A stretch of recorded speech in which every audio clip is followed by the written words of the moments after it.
Welcome back to the channel.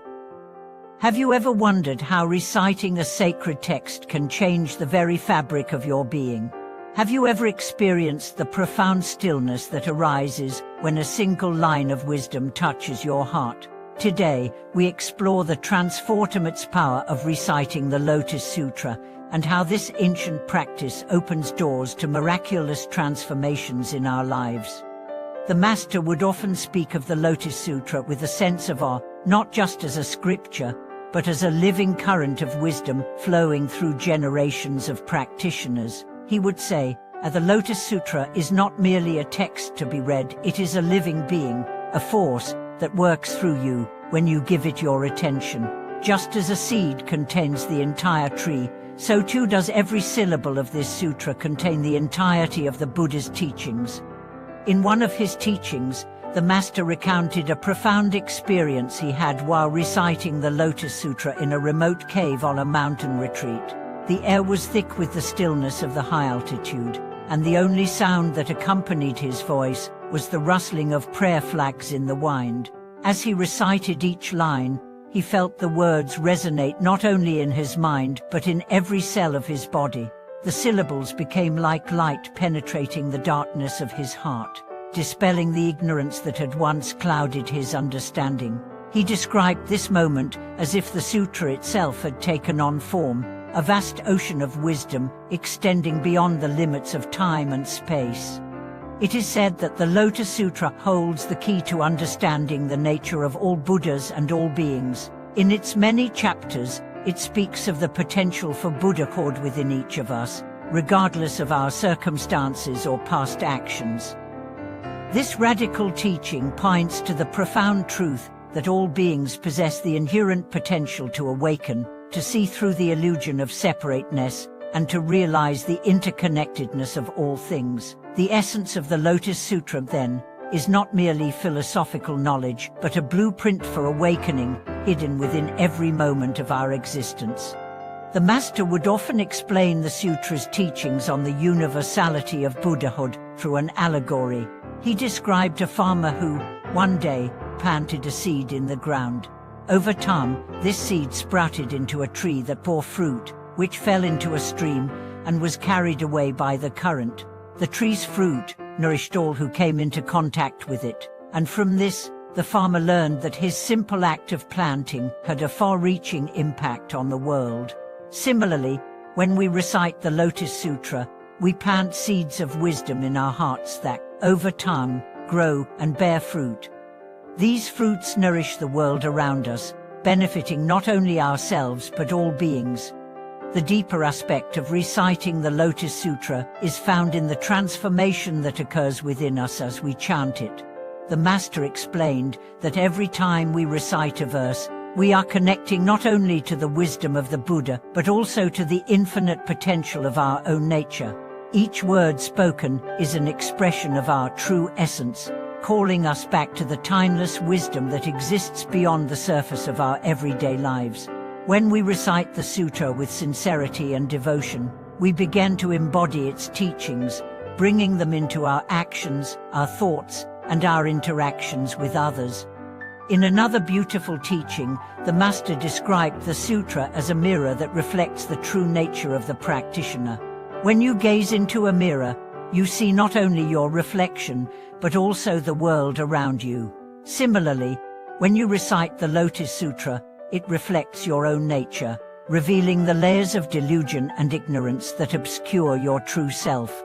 Through repetition, through deep contemplation, you begin to see clearly, like a fog lifting from a mountain lake. The power of reciting the Lotus Sutra also extends to the practice of deep listening. During group recitations, the Master would encourage his students not only to focus on their own chanting, but to listen deeply to the collective voice. When we chant together, he said, we join our voices in a single current. The sound is not just an individual expression, but a communal experience of the Dharma. As you listen, let the voice of the group resonate within your heart. Feel the interconnectedness of all beings, transcending space, time, and form.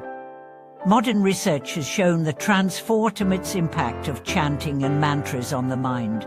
Studies on the effects of repetitive sound and meditation have demonstrated that chanting can induce states of deep relaxation, reduce stress, and even alter brainwave patterns. The soothing repetition of a sacred text like the Lotus Sutra has a direct influence on the nervous system, calming the mind and fostering a sense of equanimity. This scientific understanding echoes the ancient wisdom that through consistent recitation, the practitioner can cultivate peace, clarity, and insight. The master would also speak of the sutra's profound teachings on compassion. He would remind his students that the Lotus Sutra is not simply an intellectual exercise, but a call to action to cultivate the bodhisattva spirit, the willingness to serve others in the quest for liberation. When you chant the sutra, he would say, let your heart be open to the suffering of others. Let the words resonate not only in your mind, but in your actions. Every syllable you utter should be an expression of your vow to help others awaken as you awaken. In this way, the Lotus Sutra becomes a tool for both personal transformation and universal benefit. The wisdom of the sutra guides us toward understanding the nature of reality, the boundless potential of the human heart, and the interconnectedness of all beings. Each time we recite it, we are not merely speaking words, we are embodying the wisdom and compassion of the Buddha, allowing these qualities to radiate outward into the world. As you reflect on the power of reciting the Lotus Sutra, consider how it has the potential to change the way you see yourself and the world around you. Every time you chant, you connect with the vast ocean of wisdom that has been passed down through generations of practitioners. With each recitation, you cultivate a deeper sense of gratitude, humility, and compassion, creating a ripple effect that can bring peace and healing to all beings.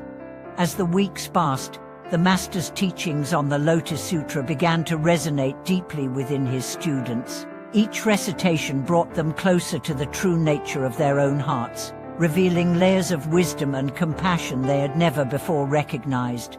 But more than just words, the sutra began to feel like a living presence, gently guiding them through their challenges and fears. In one session, the Master spoke of how the Lotus Sutra's teachings on the path of the Bodhisattva are not mere ideals to strive for, but inherent qualities that arise once we open ourselves to them. There is a subtle power in the Lotus Sutra, he would say. The moment you begin to chant, the very vibrations of the words begin to recalibrate your heart.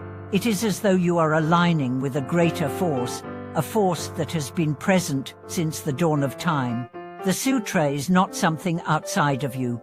It is within you, waiting to be awakened. One evening, as the sky darkened and a gentle wind stirred the trees, the Master recounted a profound moment from his own practice. He recalled a period when he was struggling with deep doubt, questioning his capacity to help others awaken. He had just completed a long recitation of the sutra, feeling exhausted and emotionally drained. But as he sat quietly, he experienced a sudden shift. A deep, inner clarity rose within him, and she felt as though the teachings of the Lotus Sutra had been absorbed into his very being.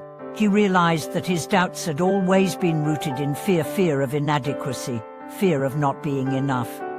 But the sutra revealed to him that his true nature was boundless, capable of compassion beyond measure. The Lotus Sutra teaches us that no matter what arises in our minds, fear, doubt, confusion, we have the ability to transcend these limitations, he said. It's not about escaping from these feelings, but about transforming them into wisdom and compassion. When we chant, we invite the energy of transformation into our hearts.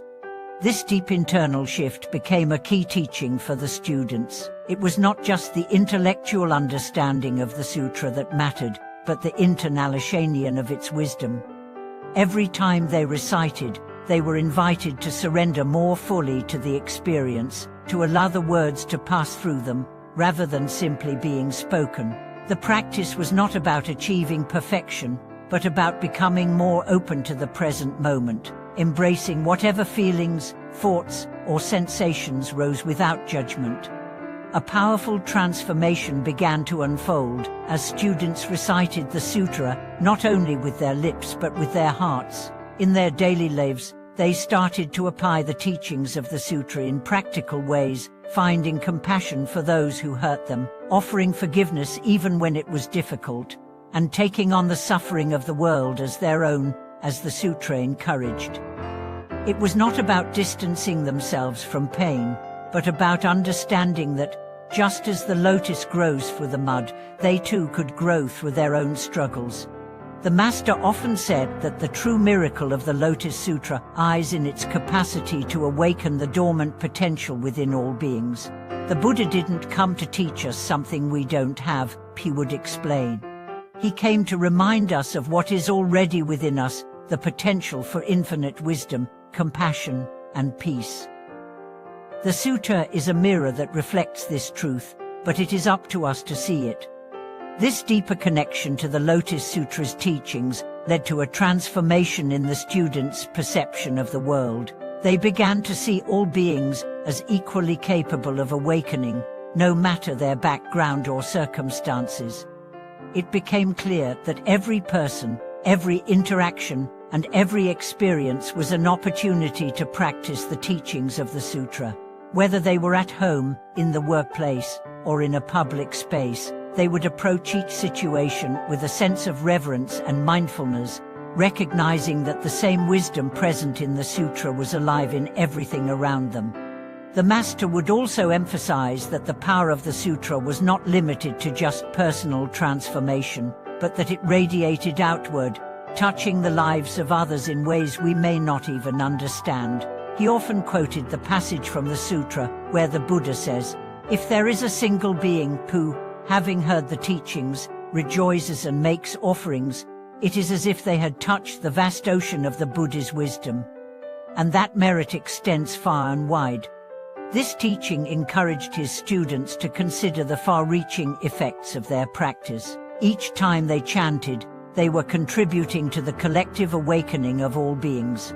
This realization sparked a deep sense of responsibility and commitment to their practice. The wisdom of the Lotus Sutra was not a private affair, it was something to be shared, something that had the power to uplift not just the practitioner but the entire world.